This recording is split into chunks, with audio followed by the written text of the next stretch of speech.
নমস্কার বন্ধুরা, প্রেরণা বাংলা মোটিভেশন চ্যানেলের আজকের পর্বে সবাইকে আমন্ত্রণ। আশা করি সকলে ভালো আছেন, সুস্থ আছেন। জীবনের সমস্ত দুঃখ যন্ত্রণা থেকে বেরিয়ে আসার সহজ পথ কি, সে কথাই রইল আজকের পর্বে। আচ্ছা, আপনি কি কখনো ভেবেছেন জীবনের সুখ কি, কিভাবে সুখ পাওয়া যায়, কিভাবে সুখী হওয়া যায়, আর আমাদের দুঃখের কারণই বা কি? জীবনে সুখের খোঁজে আমরা দুঃখকে ডেকে আনছি না তো? কেন আমরা সেসব জিনিসের জন্য দুঃখ পাই যা আমাদের কাছে নেই, আর যা আমাদের কাছে রয়েছে তার মূল্য আমরা দিতে পারি না? সত্যি কথাটি কি বলুন তো? সত্যিকারের খুশি বা আনন্দ লুকিয়ে আছে সেই সবের মধ্যে, যা আছে আমাদের হাতের নাগালের মাঝে। শুধু মনের চোখ দিয়ে আমাদের তাদের খুঁজে নিতে জানতে হয়। আমাদের মনের চোখটি খুললে আমরা খুব সহজে এটি বুঝতে পারবো যে যতই নিজেকে দুঃখী বলে মনে করি না কেন, জীবনে সুখী থাকার, আনন্দে থাকার অনেক উপকরণ ছড়িয়ে ছিটিয়ে রয়েছে আমাদের হাতের নাগালের মধ্যেই। কারণ জীবনের সুখ এবং দুঃখ উভয় নির্ভর করছে আপনার দেখার ওপরে। আপনি জীবনকে কিভাবে দেখছেন তার ওপরেই এটি নির্ভরশীল। সেই জন্য সবসময় আপনাকে পজিটিভ থাকতে হবে। পরিস্থিতি যতই আপনার প্রতিকূল থাকুক না কেন, আপনাকে সেই পরিস্থিতির মোকাবিলা করতে হবে পজিটিভ মাইন্ড নিয়ে। অর্থাৎ পরিস্থিতিকে আপনাকে নিয়ন্ত্রণ করতে হবে, পরিস্থিতি যেন কখনোই আপনার উপরে প্রভাব ফেলতে না পারে। ঠাকুর রামকৃষ্ণ পরমহংসদেব বলছেন নিত্য এবং অনিত্য বস্তুর কথা। এর উদাহরণ হিসেবে বলা যায় সমুদ্র এবং তার ঢেউয়ের কথা। সমুদ্র নিত্য, কিন্তু ঢেউগুলো অনিত্য। আমাদের চোখ, কান, নাক, জিভ ইত্যাদি ইন্দ্রিয়গুলো সেই সমস্ত জগতের সঙ্গেই যুক্ত যা অনিত্য। এই অনিত্য জগৎকে উপলব্ধি করছে চোখ, কান, নাক, জিভ, ত্বক। আর এর অর্থ এটাই যে এগুলো সমস্ত ঢেউয়ের মতো উঠছে আর নামছে। সেজন্যই বেদান্ত বলছে ঢেউকে বাদ দিয়ে তোমরা সমুদ্রকে দেখবে, কারণ সমুদ্রই তো আসল।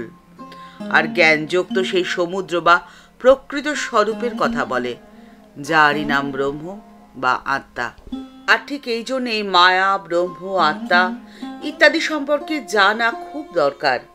আমাদের চারপাশে অনেক কিছু পরিবর্তন হয়ে চলেছে প্রতিদিন, প্রতি মুহূর্তে, কিন্তু আমাদের তবু মনে হয় সব কিছুই বুঝি শাশ্বত। এরই নাম মায়া।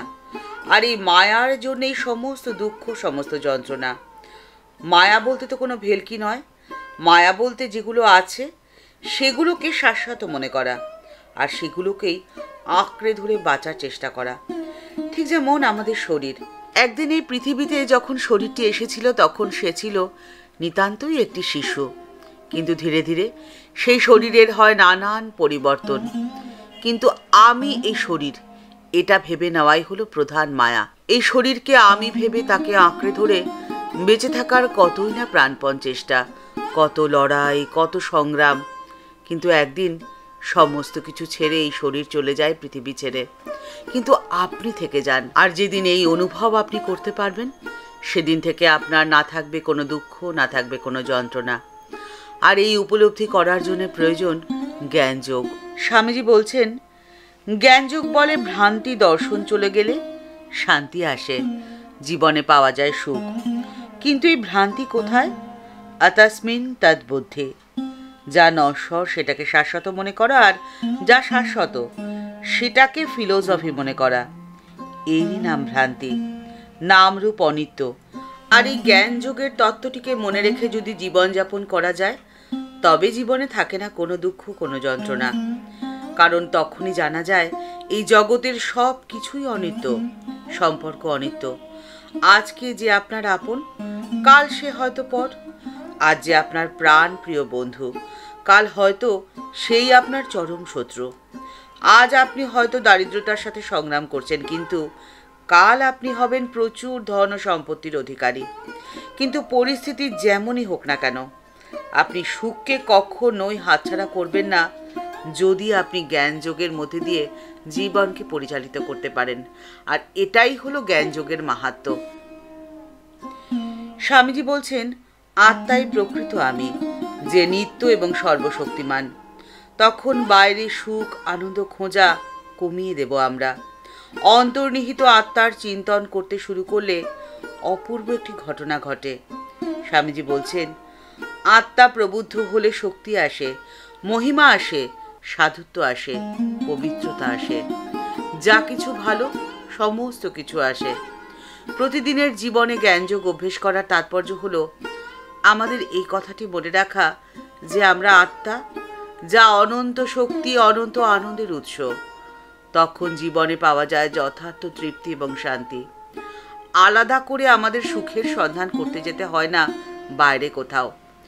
আমাদের সনাতন ধর্মে কয়েকটি সহজ সরল উপায় রয়েছে যাতে আমরা নিরবচ্ছিন্ন শান্তি এবং আনন্দে থাকতে পারি, আর সেই জগতের ঢেউগুলোর জন্য বিচলিত কখনো না হই। কথামৃতের পাতায় পাতায় পাওয়া যায় জীবনে চলার প্রকৃত পথের সন্ধান। কিভাবে জীবনের পথটি চললে আপনি পেতে পারেন জীবনের সুখ এবং শান্তির সন্ধান। আপনার জীবনে থাকবে না কোনো দুঃখ, কোনো যন্ত্রণা।